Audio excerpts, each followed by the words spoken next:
In 10 years, one man made about 2,000 works of art, some 900 of them paintings, including the most recognizable night sky ever put on canvas.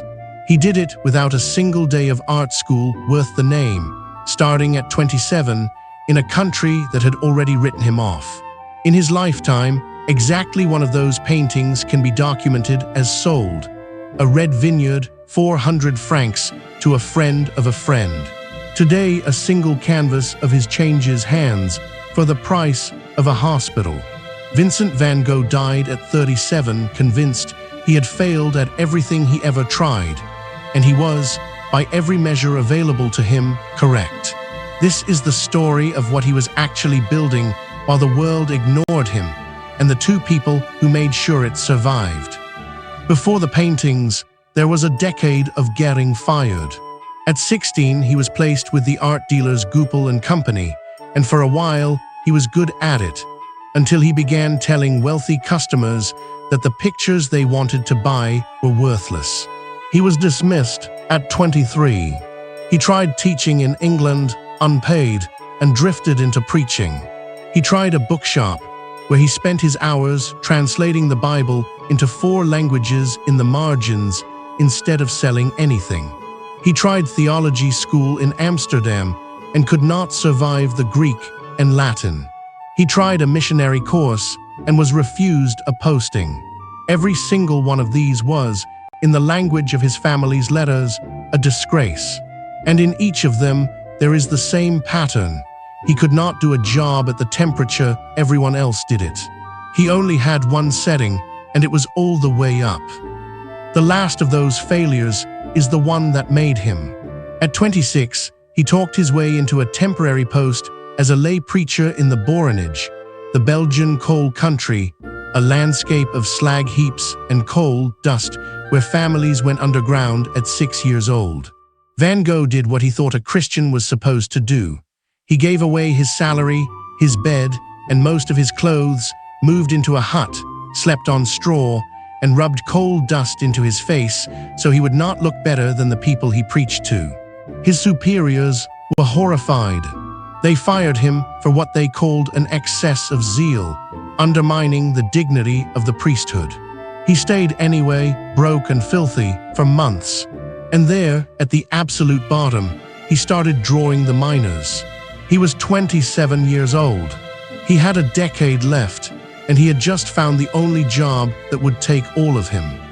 None of what follows happens without the man in this picture. Theo van Gogh, 4 years younger, was everything Vincent was not. Employable, diplomatic, successful, a Paris art dealer with a salary. From 1880 until the end, Theo simply paid for his brother's life. Rent, paint, canvas, food, doctors, and in the last years around 220 francs a month, roughly a skilled worker's wage, sent to a man who produced nothing sellable in return. In exchange, Vincent sent him paintings and letters. More than 600 of them survive, and they are the reason we know this story from the inside. They are not an artist's diary of feelings. They are technical, what he was trying to do with color, what failed, what he would attempt next. Read in order, the letters are a 10-year record of a man teaching himself, at enormous speed, in public, on someone else's money, and knowing exactly what it cost the man paying. For his first 5 years, his paintings were brown. The Potato Eaters, finished in 1885, is the masterpiece of that period.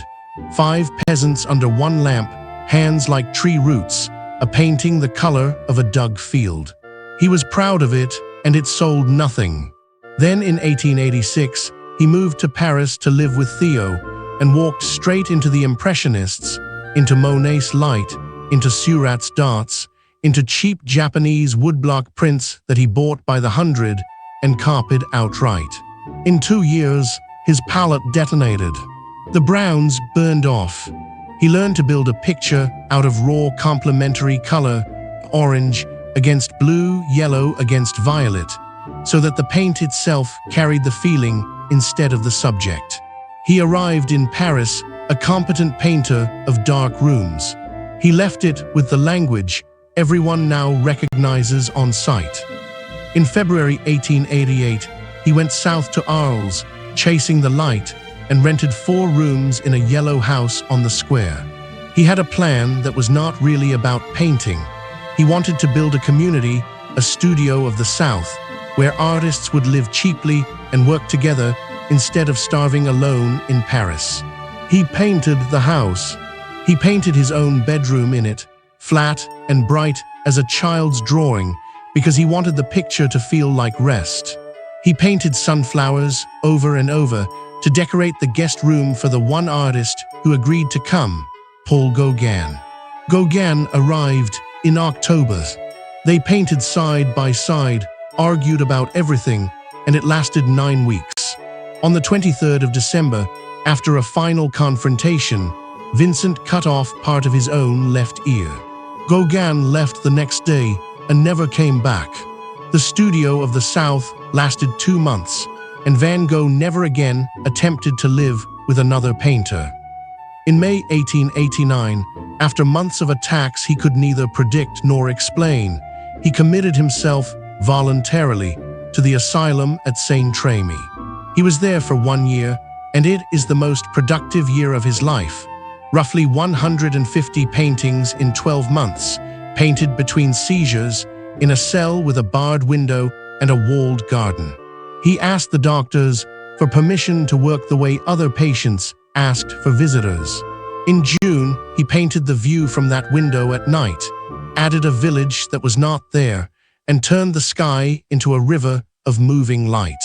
The Starry Night is a picture of what a locked window looks like when the person behind it refuses to stop working. He then moved north to Overs, near a Dr. Theo trusted, and painted about 70 more canvases in 70 days.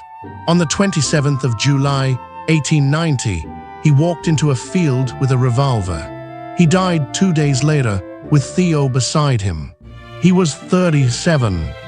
6 months later, Theo was dead too, at 33, and the paintings passed to Theo's widow, Johanna van Gogh, a 28-year-old with a baby and several hundred canvases nobody wanted. She is the 3rd person in this story. She spent the rest of her life lending, placing, and exhibiting them, and she translated and published the letters because she understood that the work needed the life around it to be legible. Within 20 years, Vincent was famous. So what did he know? First, he found the one thing that could absorb everything he had, and he found it at 27, after failing at 5 careers. The failures were not the prologue, they were the search. Second, he worked at a rate that assumed no audience. 900 paintings with 1 documented sale is not a career. It is a practice, sustained purely because the work itself was the point. And third, the part he could not see. The work outlived him because 2 people carried it, a brother who paid and a widow who published.